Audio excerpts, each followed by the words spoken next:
सबसे पहले आप लोग ये रिवाइज करेंगे कि कल क्या किया था। ठीक है, आपसे पूछता जाऊंगा, आप मुझे बताते जाना।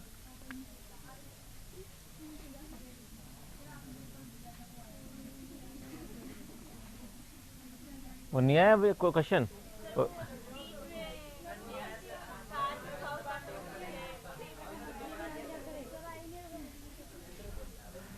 आपको पता है कि उससे क्या फ़र्क पड़ेगा केवल अगर कांच लगाने से बीच में उसकी पट्टी में धीरे धीरे हो जाएगी। इसका मतलब mu minus one into T additional path difference develop हो जाएगा। जितना भी पाथ डिफरेंस है आपका जो निकाला है ना आपने, उसमें म्यू माइनस वन टी ये एडिशनल पाथ डिफरेंस हो जाएगा। बस इतना ही फ़र्क है, कुछ नहीं करना है। तो अपने को जब पाथ डिफरेंस पता है तो अपन निकाल सकते हैं। जैसे अपन जानते हैं कि पाथ अंतर क्या होता है,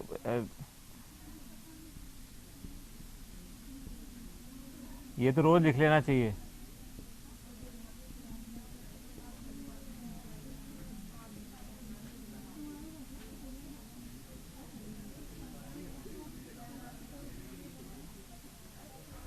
तो यहाँ पर क्या होगा कि जो पथ अंतर है, हमने जो भी पथ अंतर निकाला वहाँ पे p, तो यहाँ क्या हो जाएगा 2 पाई/लैम्डा t plus mu t minus one. बस, और कोई परिवर्तन नहीं है। अभी लिखता हूँ अच्छी तरह से।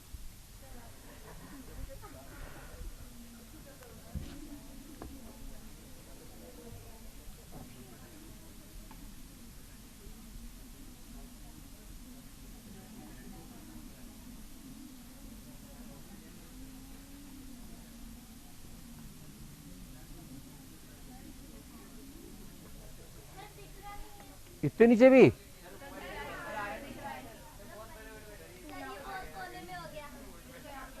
तीसरी बार लिखवा रहे हो मुझसे आप?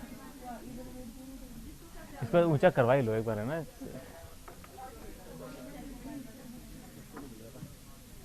देखना जरा ऐसा कौन सा बच्चा है जिसको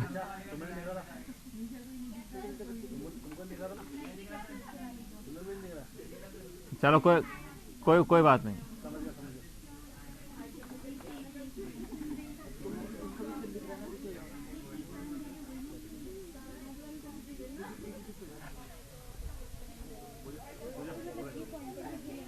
और कलांतर निकलने से मतलब होता है कि आपका फाई आ गया, फिर तो आप आसानी से निकाल ही सकते हो। कल अपन इतने क्वेश्चन कर रहे थे, क्वेश्चन नहीं थ्योरी पढ़ी थी, क्वेश्चन तो आज करेंगे इसके।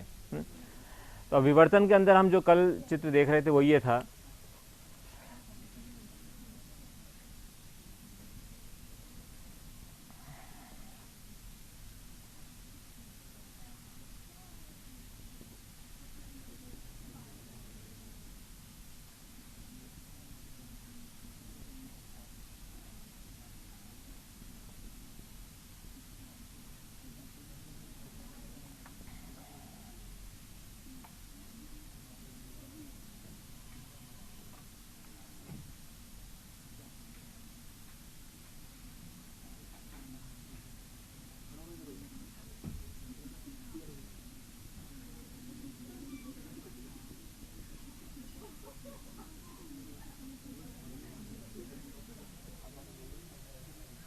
ठीक है, ये चित्र हम लोगों ने कल पहुंचे थे आखिर पेज पे।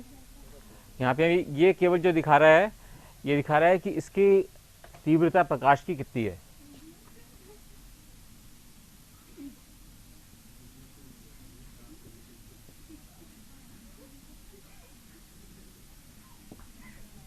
ठीक है, ओके। इसका मतलब यहाँ पे फर्क क्या हुआ?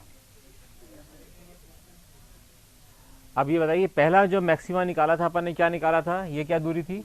ये अगर पॉजिटिव है और ये नेगेटिव है तो ये लैम्डा बाई, और ये माइनस लैम्डा बाई डी। इसका मतलब हमको ये पता था कि जब प्रथम दीप्त fringe n lambda by d पे बनती है। ठीक है, इसको अपन कल वाले को रिवाइज कर रहे हैं। अपन ने देखा प्रथम दीप्त फ्रिंज जो है वो बनती है या अदीप्त? बताओ।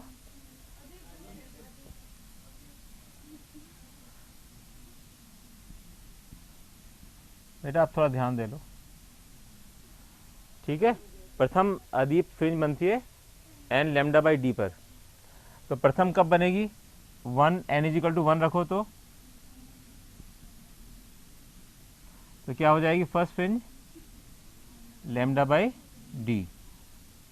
इसका मतलब हो गया कि दो अदीप्त, ये अदीप्त है, ये बिंदु भी अदीप्त है, इन दो अदीप्त तरंगों के बीच, दो अदीप्त प्रकाश के जो फ्रिंज है उनके बीच की दूरी को हम क्या कहेंगे? जो कि दीप्त फ्रिंज है उसकी दूरी। दो अदीप्त के बीच की दूरी दीप्त की होगी, यानी कि दो चमकीले, एक चमकीला दो अंधेरे वाली जो वो हैं फ्रिंज उनके बीच का होगा, क्योंकि हमको पता है ये मान लीजिए बीच की फ्रिंज है, ये फिर, और एक इधर भी इसके डार्क फ्रिंज होती है।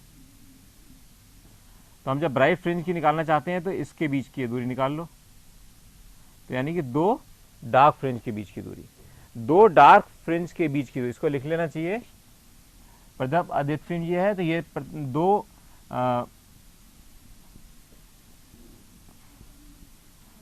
प्रथम दीप्त यानी कि सेंट्रल की चौड़ाई इज इक्वल टू दो अदीप्त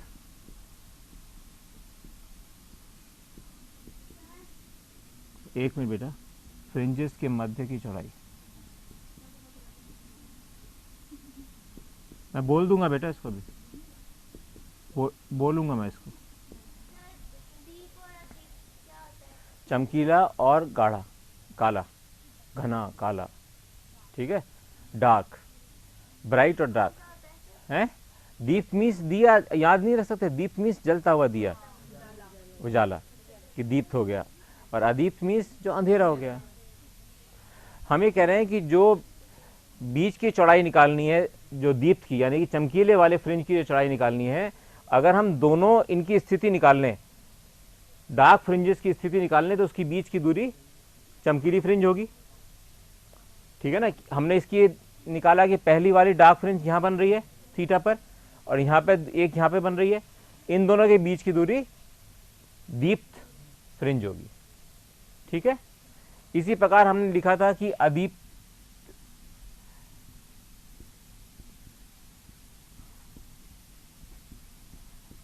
दीप्त फ्रिंज की स्थिति कैसे निकाली थी? दीप्त फ्रिंज की स्थिति है 2n+1 क्या था? लेमडा बाई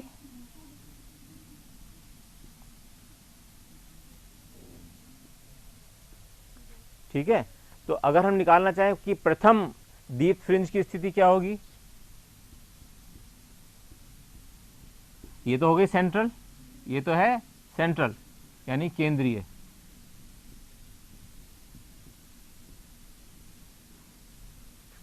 अब प्रथम निकालनी है हमें इसको, तो प्रथम दीप्त फ्रिंज की स्थिति क्या होगी? 3 लेमडा बाई 2d।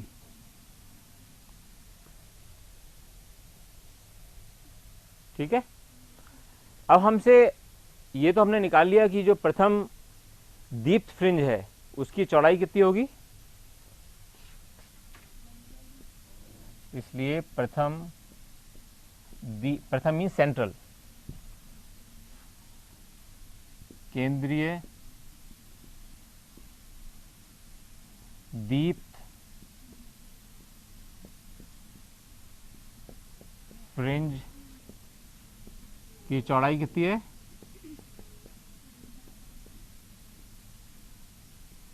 कितनी होगी? इसकी स्थिति लेमडा बाई डी है, इसकी स्थिति लेमडा बाई डी है, तो दीप्त वाले की 2 लेमडा बाई डी हो जाएगी। कहीं भी कोई दिक्कत हो मुझे पूछ लेना बेटा,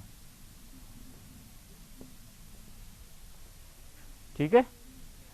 अब हम निकालना चाहते हैं कि ये जो प्रथम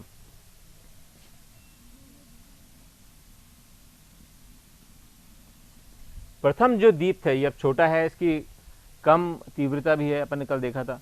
तो ये प्रथम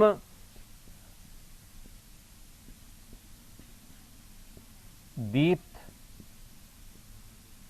फ्रिंज की चौड़ाई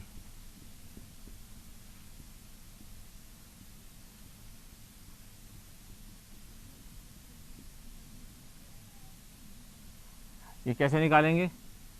हम लोगों ने मान लीजिए n+1 वनथ दीप्त फ्रिंज की निकाल लें। उसमें से अगर हम nth की घटा दें,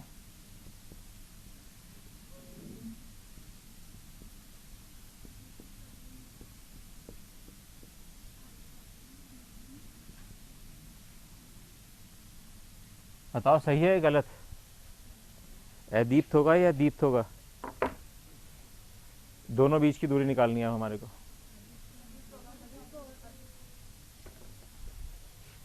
ये तो नहीं कि मैंने रोक दिया इसलिए आपने पूछ कर दिया हो। क्या मतलब है इसका? इसका मतलब ये हुआ कि मान लीजिए हम इस वाली फ्रिंज की बात कर रहे हैं, चौड़ाई निकालने की, समझने की बात है। ये अगर हम इस विड्थ की चौड़ाई निकालना चाहते हैं तो हम ये वाली अदीप्त की निकाल लें और उससे एक पहली अदीप्त की निकाल लें। यहां हमने कैसे निकाली थी इसकी चौड़ाई? दो अदीप्त के बीच की चौड़ाई निकाली थी। अब यहां पर एक तो अदीप्त ये है और इसके बाद एक अदीप्त ये आई, तो इन दोनों अदीप्त के बीच की चौड़ाई हमारे पास इस वाली दीप्त की चौड़ाई के बराबर आ जाएगी। यानी कि ये दोनों जो अदीप्त होंगी, गाढ़ी यानी कि डार्क फ्रिंज होंगी, इनके बीच की दूरी को हम जो ये वाली पहली वाली जो फ्रिंज है इसकी चौड़ाई के निकाल सकते हैं इससे। ये बात समझ में आ रही है नहीं? इसको यूं भी कह सकते हैं कि हम अगर मान लो हमें चौथी फोर्थ पता हो, मान लीजिए फोर्थ अदीप्त, ठीक है, और इसकी अगर हम थर्ड निकाल लें तो इन दोनों में से घटा देंगे तो कौन से वाले की आ जाएगी? फोर्थ और थर्ड, यानी कि सेकंड। ठीक है, इसका मतलब एक हमें दोनों नंबर पता होने चाहिए। तो अगर हम यहां निकालें अदीप्त एन वाली अदीप्त क्या होता है? एन लैम्डा बाई,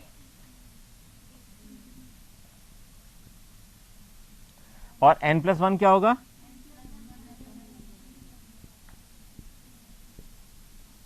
ठीक है, इसको घटा दीजिए तो क्या आएगा? Lambda by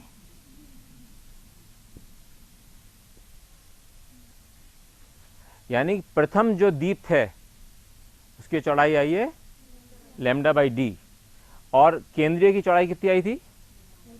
2 lambda by D. इससे क्या निकला? यानी कि जो केंद्रीय दीप्त फ्रिंज है, प्रथम जो फ्रिंज है उससे दुगनी चौड़ाई की है। यह क्वेश्चन बहुत बार एग्जाम में आता है। ठीक है, क्या निकला? हमने निष्कर्ष क्या निकाला कि जो प्रथम ब्राइट फ्रिंज है उसकी चौड़ाई, प्रथम मीन्स केंद्रीय जो ब्राइट फ्रिंज है उसकी चौड़ाई प्रथम फ्रिंज की चौड़ाई से दोगुनी होगी। ठीक है, ये बात समझ में आ गई? ये अपन ने कल पढ़ा था। ये यूं कहीं रखे रहने देते हैं। अब क्वेश्चन लिखिए, क्योंकि पढ़ाई तो इजी होती है, क्वेश्चन में एप्लीकेशंस क्या आनी चाहिए अपने, है ना? ये सब जने बताते हैं, मैं भी कहूँगा आपको और जने भी यही कहेंगे, इसलिए क्वेश्चन ज़्यादा से ज़्यादा करने हैं। ये ध्यान रखना, इसमें क्वेश्चंस बहुत सरल होते हैं लेकिन इनकी जो भाषा होती है वो थोड़ी, मैं शुरू में बता दिया था आपको कि भाषा की थोड़ी टेढ़ी होती है। चलो सबसे पहले लिखो, एक स्लिट पर यानी कि स्लिट ये वाली, एक स्लिट पर 6000 आर्मस्ट्रॉन्ग तरंग दैर्ध्य वाला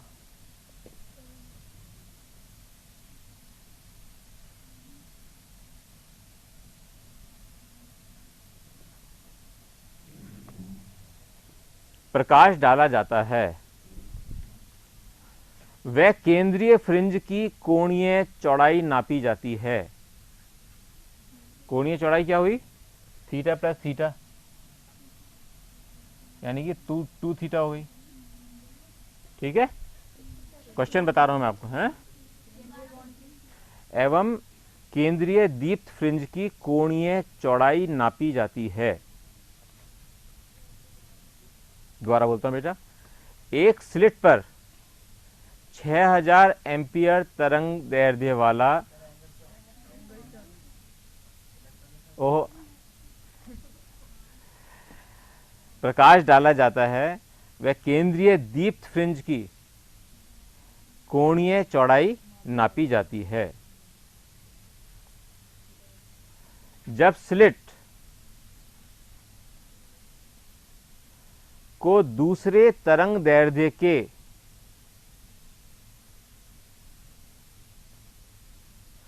प्रकाश से प्रकाशित किया जाता है,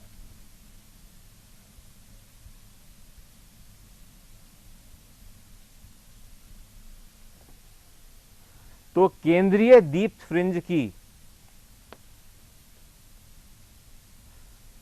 कोणीय चौड़ाई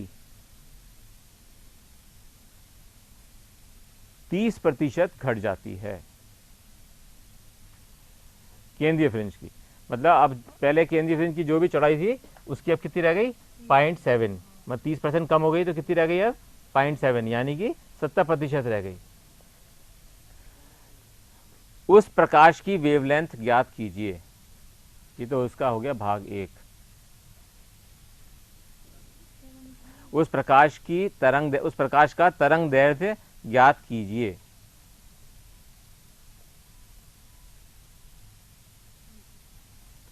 अब पार्ट 2 है इसका। यदि पूरे उपकरण को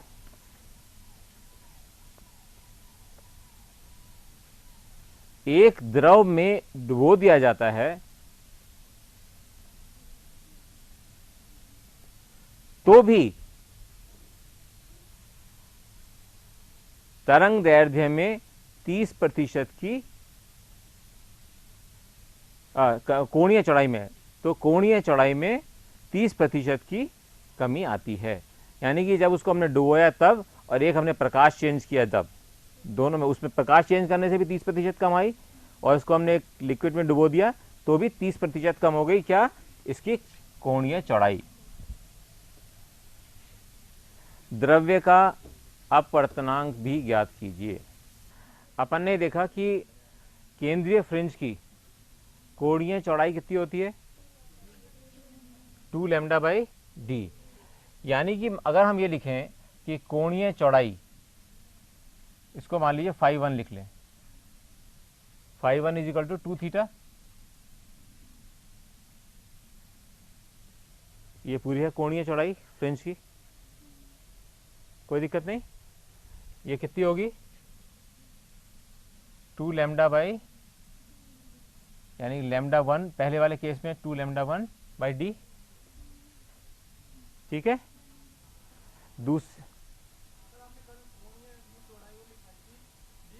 वो रेखीय है, यानी कि अगर हम इसका जब आर थीटा में निकालेंगे ना, इसका रेखीय, जब ये डी होता है, यानी कि डायमीटर इसका डी होता है, तो अपन ने क्या बताया था कि अगर ये फाई है तो ये क्या होगा डी फाई, इसकी लंबाई। ये कोणीय, कोणीय मतलब जो कोण, कितना कोण बन रहा है उससे कोणीय। तो ये समझ में आया, पहले बार में ये हुआ। और यहां लैम्डा 1 कितना है पहली बार में दिया हुआ है,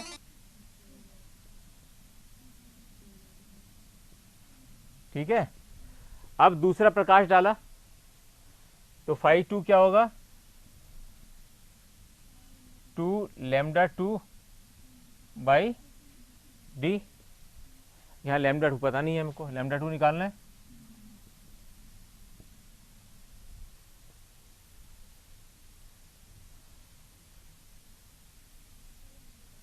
ठीक है। अब क्या इतना सा रह गया, अब बताओ क्या होगा, अब तो बताओ मुझे कैसे करेंगे। अब तो इतना मतलब इतनी चीज को लिखते ही देखो ना कितना सरल सा क्वेश्चन है। अब बताओ क्या आंसर आएगा। अपन ने वही तो लिखा है कि सेंट्रल फ्रिंज की चौड़ाई है 2 लैम्डा 1 बाई डी। दूसरा प्रकाश लिया तो मान लीजिए उसकी तरंग दैर्ध्य लैम्डा 2 है, अपन को लैम्डा 2 निकालना है। और हम ये कह रहे हैं कि अब जो चौड़ाई है फाई 2 ये कितनी है, फाई 1 की 70%, यानी कि हमें क्या दिया हुआ है यहाँ पे फाई 2 इज इक्वल टू 0. अब तो निकाल लोगे,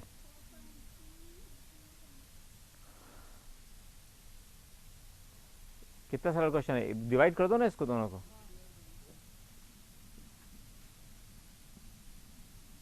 अपने को फाई 2 निकालना है,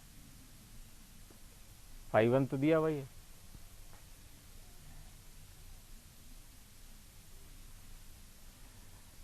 फाई 2 बाई फाई 1 कर दीजिए, फाई 2 बाई फाई 1 क्या हुआ, 2 lambda 2 by D upon 2 lambda 1 by D. तो डी से डी कटा, ये सब कटकुटा गए, तो क्या बचा लैम्डा 2 बाई लैम्डा 1। अपने को पता है phi 2 is equal to 0.7 phi 1, phi 2 is equal to 0.7 phi 1।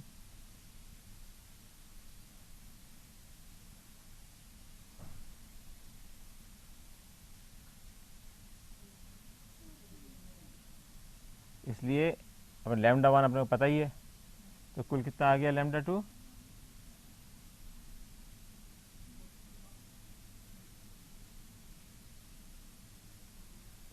इस बच्चे ने बिल्कुल सही निकाला था। मैंने गलत नहीं बताया, मैंने यही तो कॉन्फिडेंस देखने की बात होती है, मैं एकदम हाँ नहीं कहता हूँ, इसलिए ये तो उसने कर लिया, अच्छा कर, बहुत जल्दी और बहुत अच्छी तरह से किया। हाँ ये आएगा, निकाल सकते हो, बहुत सिंपल, पता है इसमें कोई कठिन चीज़ नहीं है। आप अगर इसको करने की कोशिश करो। अब दूसरा भाग क्या है, अब दूसरा भाग देखो,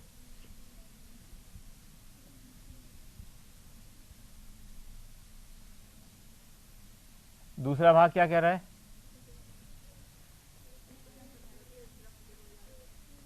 अपने को उसने एक द्रव में डाल दिया, उसमें क्या हो गया, फिर उसकी विड्थ, फिर भी उसकी विड्थ फाई 2 0.75 ही हुई। इससे क्या मतलब हुआ, इसका क्या अर्थ निकालते हो, अगर ये आईआईटी का क्वेश्चन है, यही खेल था इस पूरे क्वेश्चन के अंदर, वो तो आधा मिनट में निकल गया। अब ये कह रहा है कि फाई 2 0.75 ही रह गई अभी भी, जबकि हमने इसको द्रव में डाला, जब द्रव में डाला तो भी उसकी चौड़ाई 0.7 ही रह गई। नहीं देखो, सोचो पहले कि इसका क्या मतलब, क्या अर्थ बताओ, इसका क्या हुआ, इसका क्या मतलब हुआ, क्या चीज समान है, और सोचो, काफी कुछ करीब हो, लेकिन और सोचो, इसका मतलब इसका क्या वेवलेंथ रही होगी, यानी कि जो 4200 निकाली है, अगर फाई 2 इतना ही रह जा रहा है तो हमारा वेवलेंथ कितनी रह जाएगी, तो 4200 रहेगी दूसरे केस में भी, क्योंकि अगर 4200 नहीं रहेगी तो इसका मतलब दूसरा विड्थ चौड़ाई चेंज हो जाती है उसकी, इसका मतलब हमारे लैम्डा यही रहेगा। अब बताओ म्यू क्या होता है, क्या होता है, v2 v1 by v2 lambda 1 by lambda 2। Lambda 1 क्या है 6000 और लैम्डा 2 क्या है, बस जो भी आ गया 1.43 आ रहा है, कितना आ रहा है, कितना छोटा सा क्वेश्चन था, लेकिन बस इसमें एक ट्रिक थी कि जब द्रव से भी, ये ध्यान रखना एग्जाम के लिए बहुत इंपॉर्टेंट ट्रिक है ये, कि जब द्रव से भी उसका सेंट्रल फ्रिंज की चौड़ाई 30% कम हो गई, इसका मतलब वेवलेंथ जो दूसरे केस में हुई, जबकि लिक्विड डाला, जब लिक्विड में डुबोया तो भी उसकी वेवलेंथ वही रही, क्योंकि उसी वेवलेंथ से 30% की कमी आ रही है, जो नई वेवलेंथ है उसके कारण ही 30% की कमी आई है। इसका मतलब जब हमने इसको लिक्विड में डुबोया तो उसकी जो वेवलेंथ है वो वित्तीय है जितनी कि हमने अभी निकाली है, जबकि हमारी फ्रिंज विड्थ 30% कम हुई थी दूसरे तरह के प्रकाश को यूज करने से। तो अब एग्जाम में दो तरह के क्वेश्चन इसमें बनते हैं, एक तो इसका पार्ट ए कि अगर हम प्रकाश ही चेंज कर दें यहाँ पे उसका तरंग दैर्ध्य, क्या निकलेगा? एक दूसरा ये कि पूरे इक्विपमेंट को ही हम अगर हम किसी दूसरे द्रव में डुबो दें तो उसका म्यू कैसे निकलेगा। और मान लो उसका म्यू दे रखा हो तो वो लैम्डा निकलवा सकता है, और अगर म्यू दे रखा है तो वेलोसिटी भी निकलवा सकता है। सब में कोई सी भी चीज़ होगा, लेकिन इसके बाहर नहीं जाएगा।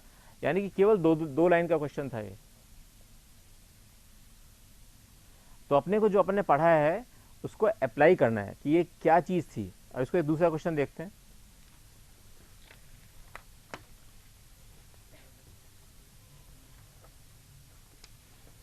हाँ लिखो। क्वेश्चन है, केंद्रीय दीप्त फ्रिंज, केंद्रीय दीप्त फ्रिंज एवं प्रथम दीप्त फ्रिंज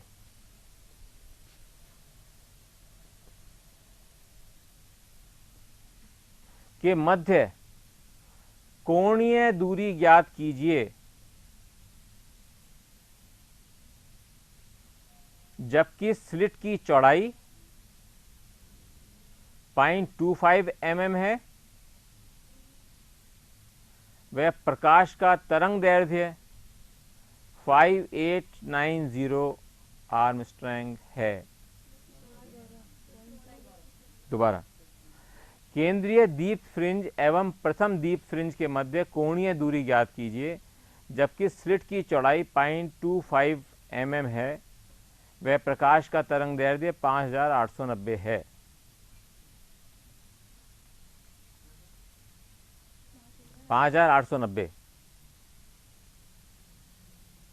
बहुत सरल क्वेश्चन है, मैं फिर दोबारा बता रहा हूं, बहुत ज्यादा सरल है।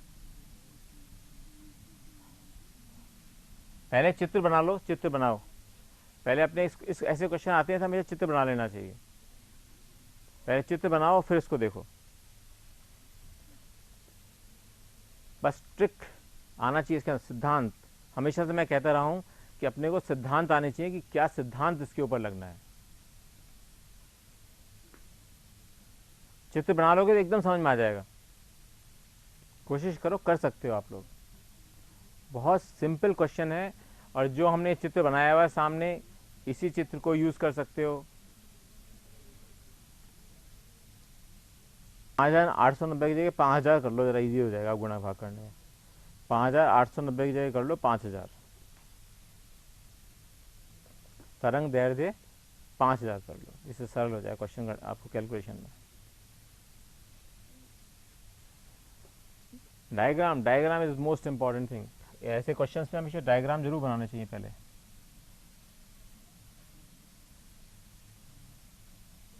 उसी को डायग्राम को बना रहा हूँ, इससे सरल रहे आपको देखने में।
अब तो मैंने बहुत सब कुछ लिख दिया है यहाँ पे।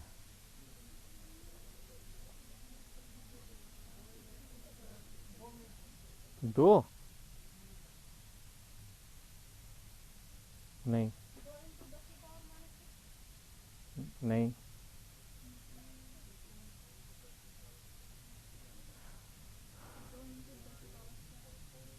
नहीं, ऐसा मत करो, 4 5 ऐसा मत करो, एग्जैक्ट निकालने की कोशिश करो जरा। है भेजे 4 मिलीमीटर तो आ ही नहीं सकता। कोणीय, कोणीय कोणीय चौड़ाई अपन ने यहाँ पे निकाली हुई, थीटा क्या होता है, यहाँ थीटा 0 होता है, अपने पता है।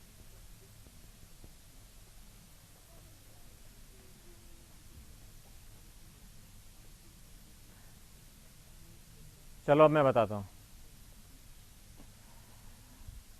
अपने को पता होता है कि थीटा इज इक्वल टू 0, और प्रथम दीप्त के लिए क्या फार्मूला अपन ने निकाल रखा है, 2n + 1 लैम्डा बाई 2d।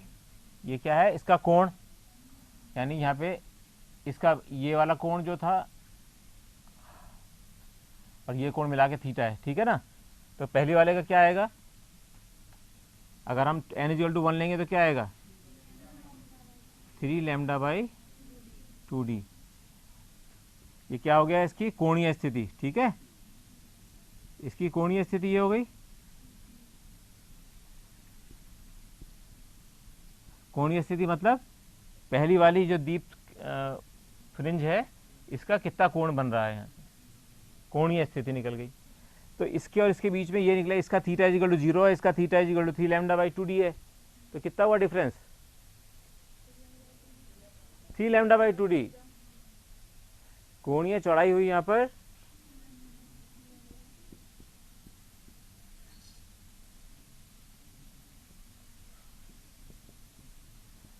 कोणीय चौड़ाई प्रथम, सेंट्रल और प्रथम के बीच में,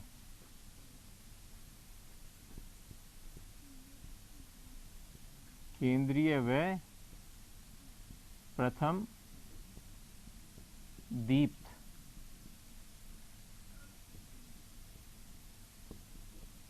फ्रिंज में, यानी कि केंद्रीय फ्रिंज की जो केंद्रीय उसका प्रथम माइनस केंद्रीय, केंद्रीय कोण है 0, इसका है 3 लैम्डा बाई 2d, इसलिए डिफरेंस आएगा 3 लैम्डा बाई 2d। बस अब 3 लैम्डा पता ही है अपने को 5000, और 2d कितना है, 2 क्या दे रखा है 0.25 mm, तो 10⁻³ मीटर। बस ये है। अब देखो क्या आया,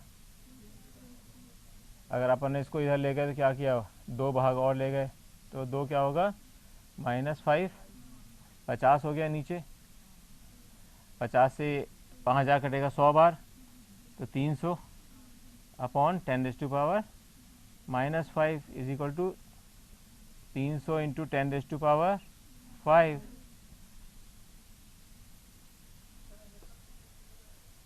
आर्मस्ट्रांग में निकालो ना, फिर आर्मस्ट्रांग में निकालो तो क्या देर लगेगी।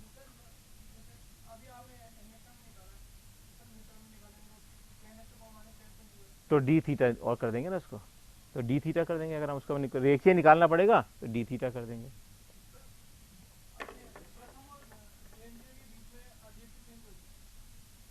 है बेटे, आधी फ्रिंज है ना, निकाल सकते हैं, उससे भी निकाल सकते हैं, उससे भी निकाल सकते हो आप, उससे भी निकाल सकते हैं। लेकिन मैं ये बता रहा हूँ बहुत ईजी है, मतलब कंसेप्चुअली अगर याद हो ना अपने को कि ये पहली वाली जो दीप्त है और ये दूसरी वाली दीप्त है, दूसरी वाली दीप्त की स्थिति ये है और पहली वाली की 0 है, तो इसके बीच का बस इतना सा चाहिए था इसके अंदर। अब ये क्वेश्चन और कर लो इससे थोड़े और, अभी कंसेप्चुअली यहाँ से शुरू में मैंने आपको बताया था कि इसके जो क्वेश्चन हैं वो करने में थोड़े से कठिन होते हैं। वैसे है बहुत सरल चैप्टर ये, लेकिन इसके क्वेश्चन एक और कर लो।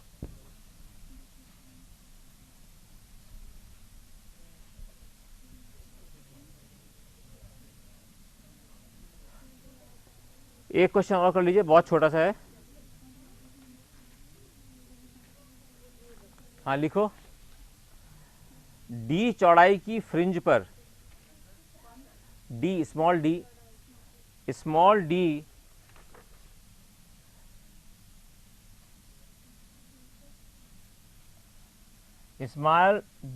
चौड़ाई की स्लिट पर, स्लिट ये स्लिट की चौड़ाई है ना पॉइंट, ये डी चौड़ाई की स्लिट पर 5500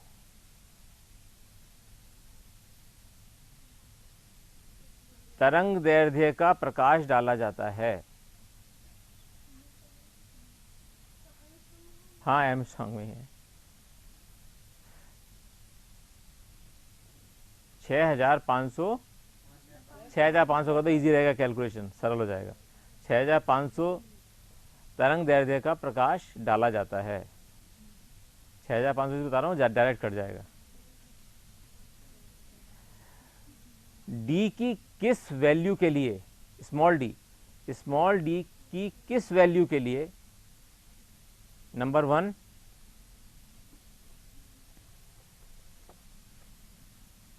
क्या क्या चाह रहा है कि प्रथम अदीप्त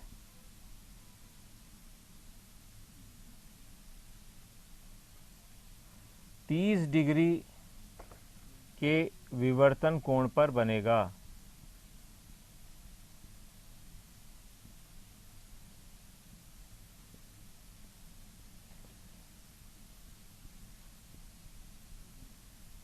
ठीक है। और दूसरा है कि डी की किस वैल्यू के लिए, दोनों चीजें डी की किस वैल्यू के लिए हैं।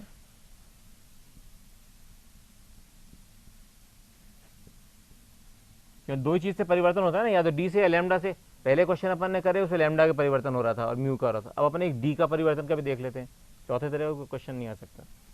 डी की किस वैल्यू के लिए, दोनों चीज पूछ रहा है। प्रथम अदीप्त 30 डिग्री के विवर्तन कोण पर बनेगा, और दूसरा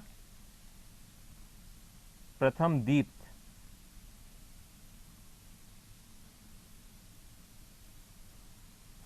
विवर्तन कोण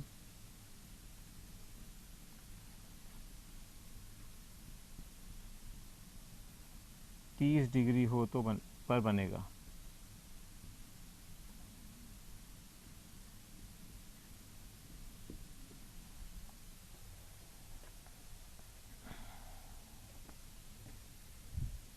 यानी क्या निकालना है अपने को यहां पर, थीटा। डी तो दिया हुआ है, कह रहा है ना, कोई डी तो दे रखा है डी चौड़ाई पर। अब डी निकलवा रहा है वो अपने से, या थीटा है ये 30 डिग्री। क्या है ये, विवर्तन कोण किसको कहते हैं, याद है विवर्तन कोण किसको कहते हैं, कोई बच्चा बताएगा कि बताओ। एक तो सीधी जा रही थी और एक जो मुड़ जाती है, तो यहाँ पर ये हो रहा है ना, ये मुड़ने के कारण बन रही है ना, ये थीटा मुड़ जाता है इसलिए। चलो अपने को दोनों में डी की वैल्यू निकालनी है भैया।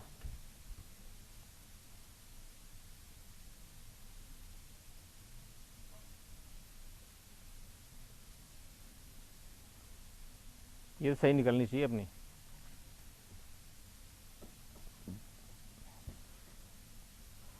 प्रथम अदीप्त फ्रिंज और प्रथम दीप्त फ्रिंज, सबके अपने को पता है। अब तो 2 क्वेश्चन 3 क्वेश्चन कर लिए, अपने को पता है कि क्या होती है इनकी कंडीशन। क्या आप गप्पे क्या मार रहे हो, बताओ क्या निकला। एग्जाम में आएगा इसका क्वेश्चन, मैंने कल भी कहा था आपको, नहीं अभी कभी नहीं हुआ ऐसा जिसमें नहीं आया हो, कभी भी।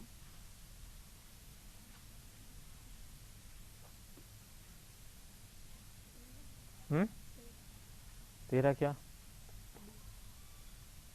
वैसे आंसर काफी करीब है, लेकिन इसका बिंदु देखो जरा कहाँ कहाँ लगेंगे।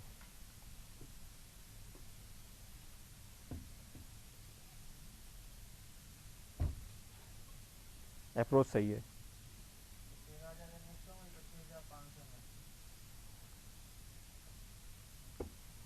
चलो देखते हैं। तेरा दूसरा क्या बताया, एक दोनों में से एक गलत है एक सही है। हैं, पढ़ाई कर रहा है बेटा, गुड।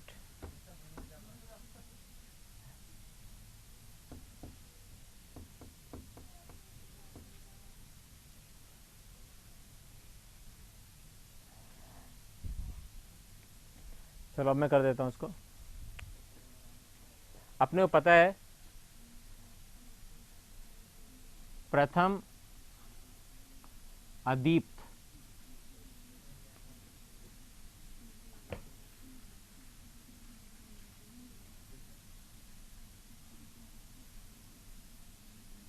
फ्रिंज के लिए थीटा इज इक्वल टू, नहीं क्या होता है, फार्मूला बताओ ना इससे पहले। एन लेमडा बाई डी, और थीटा छोटा है तो किस चीज़ को लिखा था अपन ने इसको, साइन थीटा। ठीक है, इसलिए क्या निकालना है अपने को, d. D is equal to n lambda upon sine theta. N 1 है और लेमडा कितना दिया हुआ है, 6500।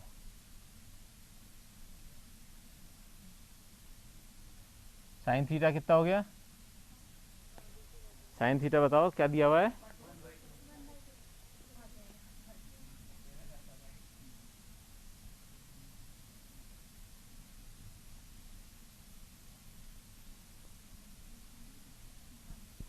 13,000 क्या आई है,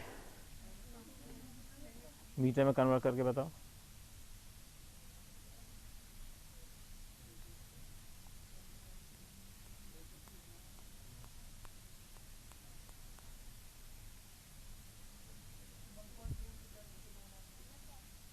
वन पॉइंट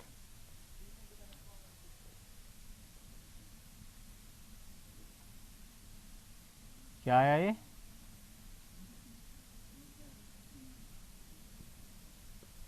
तो सिंपल था ये, अपन ने जो पढ़ा है उसका सिंपल एप्लीकेशन है।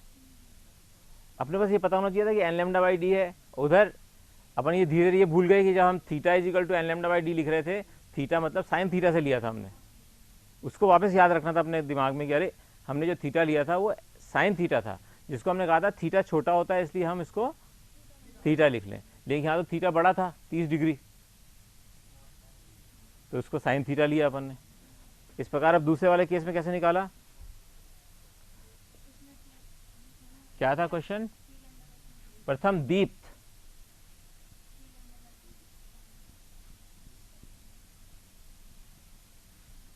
वहां क्या होगा, d इज इक्वल टू, या पहले थीटा लिख दो फिर आपका होगा कहां से आ गया, sine 30 degree is equal to 1 क्या 2n plus 1 lambda by n is equal to 1, तो क्या हो गया,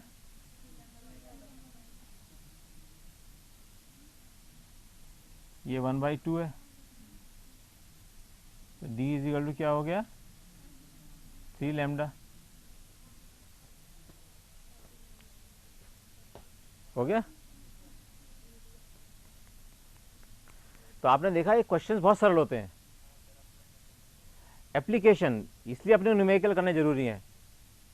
जब माध्यम क्या था ना 50-50 क्वेश्चन तो करने चाहिए अपने को, अगर हम 50 क्वेश्चन कर लेंगे तो अपने 1 सेकंड में जब एग्जाम आ रहा होगा ना तो उस समय ध्यान आ जाएगा, अरे इसको तो ऐसे करना है।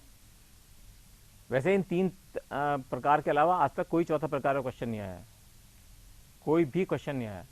थोड़ा बहुत हो सकता है इधर उधर घुमा दिया छोटा मोटा कि आपकी नॉलेज को चेक करने के लिए। वो कह सकता है यहाँ पे जैसे निकलवा रहा था ना ये, तो ये कह सकता था प्रथम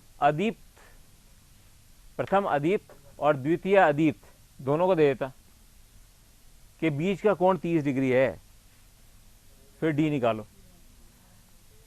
तो आप समझ गए ना क्या, बेसिकली केवल छोटे छोटे फार्मूले, अपने 2 ही फार्मूले काम आ रहे हैं, आपने देखा होगा ये और ये। और जब हमने इससे पहले क्या किया था इंटरफेरेंस, तो उसके अंदर भी ये 2 फार्मूले यूज आ रहे थे। फर्क इतना था कि ये उस समय डार्क के लिए होता था और ये मतलब सिंपल है। इसको अपने कोई भी क्वेश्चन आए उसको ये देखना चाहिए कि उसके अंदर हमसे क्या मांग रहा है। और मैं आपको दोबारा दोहराना चाह रहा हूँ कि कोई भी अगर तरंग प्रकाशिकी का या किरण प्रकाशिकी का क्वेश्चन आता है तो पहले जल्दी से एक बार डायग्राम बना लो, चाहे रफ सा बने लेकिन डायग्राम जरूर बना लो, जिससे कि मन में कोई कंफ्यूजन नहीं हो सके। ठीक है, कोई ध्रुवण का अर्थ बता सकता है, इसका इंग्लिश अगर आती हो तो शायद ज़्यादा इजी समझ जाओगे। पोलराइजेशन में सब इकट्ठे हो जाने एक तरह से, यानी कि कोई कहता है कि एक ग्रुप के लोग पोलराइज हो गए यहाँ पे एक साथ, कुछ ध्रुवीकरण हो गया यहाँ पे, इन ताकतों का ध्रुवीकरण हो गया। हम कहते नहीं कहते हैं इन ताकतों का ध्रुवीकरण हो गया, ये एक साथ चले गए और वो एक साथ चले गए, तो ये ध्रुवीकरण, दो ग्रुप में बैठ गए। वर्ल्ड में दो ताकतें, अमेरिका और रूस था पहले, तो हम कहते थे कि अमेरिका की तरफ ध्रुवीकरण हो गया कुछ देशों का, कुछ देशों का ध्रुवीकरण हो गया। इसका मतलब क्या हुआ, क्या सोच सकते हो यहाँ पे लाइट में क्या हो सकता है? इसका मतलब यह है कि प्रकाश की जो तरंगे हैं जो कुछ अलग डायरेक्शन में जा रही है वो एक तरफ चली गई, और दूसरे डायरेक्शन वाली है उनको एक तरफ पकड़ लिया हमने। केवल इतना सही है, ये ध्रुवण का ये चीज पता चल जाए तो ध्रुवण का चैप्टर बहुत सरल है। एग्जाम्पल, जैसे कि हम लोगों ने पढ़ा था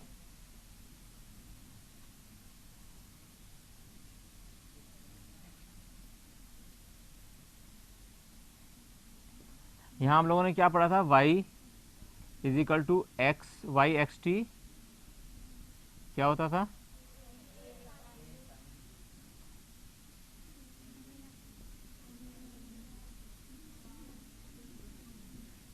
के क्या होता है? ओमेगा इज इक्वल टू,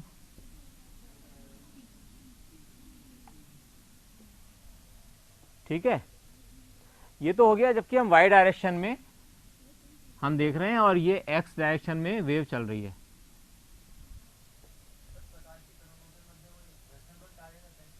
प्रकाश के तरंगों के बीच में घर्षण बल अपन ये मान के चलते हैं अभी इस स्टेज पर कि जीरो काम करता है, मान के चलते हैं।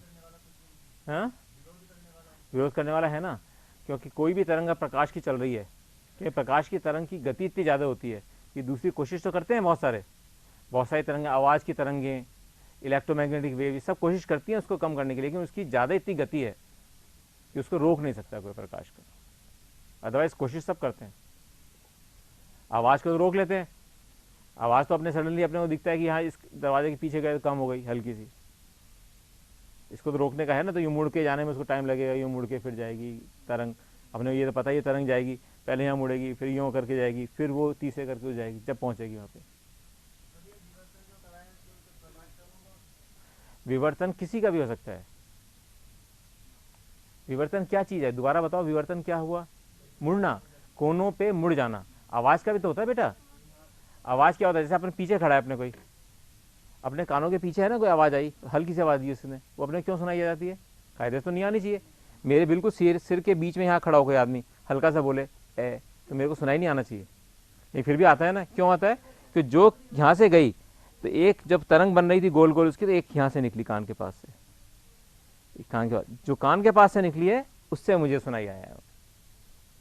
इसी प्रकार इलेक्ट्रोमैग्नेटिक वेव्स होती हैं जिसके ऊपर हम दूसरी वेव्स को चढ़ाकर, और इतने सारे आज ये मोबाइल ये सब कुछ कर रहे हैं, उनमें भी विवर्तन होता है। इसलिए हमेशा जब वो टावर लगाते हैं ऐसी ऊंची जगह पे लगाने की कोशिश करते हैं जहाँ पे कि उसको मुड़ने के लिए कोई चीज़ नहीं हो। अगर मान लो कुछ भी बीच में आ गया तो सिग्नल मुड़ जाएगा। जब अपन अंडरग्राउंड में पहुँच जाते हैं बेसमेंट में, तो सिग्नल क्या दिक्कत होती है, अब सिग्नल चल तो रहा है, इस लेवल पे चल रहा है, लेकिन अब जैसे अब चाह रहे हैं अपन वहाँ पे मुड़ना, तो यानी कि उसको मुड़ना पड़ेगा नीचे तक पहुँचने के लिए। इतना मुड़ नहीं पाता। क्यों नहीं मुड़ पाता? अपन ने भी सीखा है कि विवर्तन के अंदर ज़्यादा कोण नहीं बन सकता, कोण हमेशा छोटा ही बनेगा। इसलिए जैसे आप बेसमेंट में पहुँच जाओगे आपको मोबाइल के सिग्नल नहीं आएंगे। कोई भी ले लो, कोई भी तरंग, ये जो सिद्धांत हैं ये सारी तरह की तरंगों पर काम में आते हैं। ठीक है, तो ध्रुवण का हमें समझ में आया कि हमने ये निकाला था कि y is equal to x t होता है, यानी कि x और y प्लेन में जो चल रही है। अपने उस समय ये भी याद होगा आपको, जब अपन ने इस चीज़ को करा था, याद है? तो हमने कहा था ये तो एक x एक्सिस है, एक y एक्सिस है, y ऊपर वाली है, तो ये जो बन रहा है x y के ऊपर बन रहा है। ये प्लेन क्या है, x तो ये है और ये y है। अब एक इंपॉर्टेंट चीज़ आ रही है कि अगर मैं इसको वेव को यूँ करूँ इधर, यानी कि अब x और z प्लेन, अभी तो मैं यूँ कर रहा था इसको, एक्स वाई पे कर रहा था, अब मैं कर रहा हूँ इसको एक्स जेड पे, एक्स जेड पे कर रहा हूँ ना इसको। तो अगर हम इसको एक्स जेड पे करें मतलब यूँ, ठीक है ना, इसको मतलब मैं एक्स जेड, छोटा है इतना आपको महसूस नहीं हो पा रहा, लेकिन मैं आपको दिखाना चाह रहा हूँ कि एक्स जेड पे करेंगे तो इसमें चलेगा, और एक्स वाई पे करेंगे तो इस डायरेक्शन में उसका जो प्रतिस्थापन है वो होगा, विस्थापन। ठीक है, इसका मतलब ये हुआ कि हमने ये सोचा था, शुरू में मान के भी चले थे कि अगर ये जेड एक्सिस है, अपन ने क्या कहा था कि जब भी कोई वेव होती है तो वो हर डायरेक्शन में एक नए वेव पैदा करती है।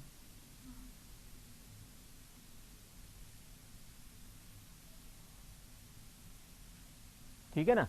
तो अभी हम यहाँ पर केवल एक्स और वाई डायरेक्शन में माने तो काम नहीं चलेगा, केवल एक्स वाई में थोड़ी, वो तो हर डायरेक्शन में पैदा कर रही है। कोई भी वेव चल रही है आगे, अगर कोई वेव चल रही है तो वो तो हर डायरेक्शन में कर रही है। अपन ने ये निकाल रखा है, ये इन सबको जोड़ेंगे तो एक तरंगाग्र बन जाएगा दूसरा। और पीछे अपन ने कहा था क्योंकि 1 + cos थीटा होता है और थीटा पीछे 180 डिग्री होता है, इसलिए पीछे इंटेंसिटी 0 होगी। ठीक है ना। ये बार बार इसे याद दिला रहा हूँ क्योंकि एग्जाम में कई बार इस पर क्वेश्चन आ जाता है छोटा सा। इसका मतलब ये हुआ कि हमारे जेड वाले डायरेक्शन में भी तरंग का एक परिचालन हमको देखना चाहिए कि हो क्या रहा है। अगर मान लीजिए हम जेड डायरेक्शन में बना दें, यानी कि ये वाले आपका ये हम ये रख दें, तो ये तो आपका हो गया एक्स, ये हो गया वाई और ये हो गया जेड, ये वाला, और जो इसके पीछे अंदर भी चला जाएगा। ठीक है, पीछे भी जाएगा अंदर। तो इसका ये अर्थ हुआ कि अगर हम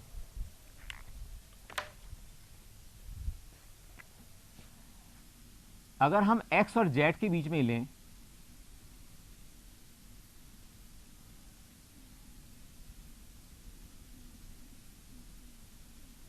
यानी कि ये x और z ये 3 डायमेंशनल है, इसलिए आपको देखने में दिक्कत आ रही होगी कि अगर लेकिन हम इसको यूँ लगा कर देख रहे हैं यहाँ पे, तो अब ये वाली जो किरण है ये इस पे जा रही है, यानी कि इस वाले तल को छूने की कोशिश कर रही है, यानी कि z डायरेक्शन में।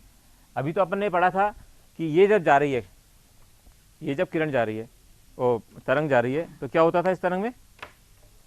इस तरंग में तरंग की दिशा के लंबवत, तरंग की दिशा के लंबवत वाइब्रेशन होते थे। ठीक है, अब हमने यूँ करा इधर वाले में, तो तरंग की दिशा कौन सी है? ये वाली तरंग की दिशा तो यही है, लेकिन अब इसके परपेंडिकुलर हो रहे हैं इस डायरेक्शन में, यानी एक तो परपेंडिकुलर इस डायरेक्शन में हो सकते हैं लंबवत, और एक लंबवत इस डायरेक्शन में हो सकते हैं। ऐसे अगर यूँ लें तो भी लंबवत होगा एक, ये तो एक सीधी रेखा है, सीधी रेखा से आप कोई भी रेखा खींचेंगे तो वो लंबवत हो सकती है उसके, चाहे आप यूँ खींचें तो भी लंबवत होगी इसके, अगर आप इधर भी खींचेंगे तो भी लंबवत होगी। लेकिन हम सहूलियत के लिए और सरलता के लिए अभी हम केवल एक एक्स वाई डायरेक्शन और एक एक्स जेड डायरेक्शन लेंगे, यानी कि एक वेव एक्स जेड डायरेक्शन में, यानी यूँ भी मुड़ सकती है, यूँ भी चल रही है और आगे चलती चली जा रही है। ठीक है, यानी कि अगर हम यूँ देखें तो देखें यूँ नहीं जा रही है ये, और दूसरे वाले में हमने कैसे देखा था कि वो एक्स और वाई में जा रही है, तो वो यूँ जा रही है। तो इसका मतलब हुआ कि जो हमारे प्रकाश की तरंगें हैं वो अलग अलग दिशाओं में जा रही हैं। अब ध्रुवण वाले चैप्टर में हम ये पढ़ेंगे कि इन प्रकाश के अलग अलग डायरेक्शन में चलने वाली जो तरंगें हैं उनमें से उन तरंगों को कैसे पकड़ा जाए जो कि एक ही दिशा में चल रही हैं, यानी कि एक दिशा में चलने वाली तरंगों को एक साथ करने की प्रक्रिया को ध्रुवण कहते हैं। यानी कि ऐसी कौन सी तरंगें हैं जो इधर डायरेक्शन में चल रही हैं और इधर दूसरी कौन सी है जो इधर डायरेक्शन में चल रही हैं। अपन ये कोशिश कर रहे हैं कि इन दोनों में विभेद कर लें और इनको एक साथ इकट्ठी कर लें, यानी कि दोनों तरह की तरंगों का ध्रुवीकरण कर दें। इस प्रक्रिया को कहते हैं ध्रुवण। ये कल पढ़ेंगे हम।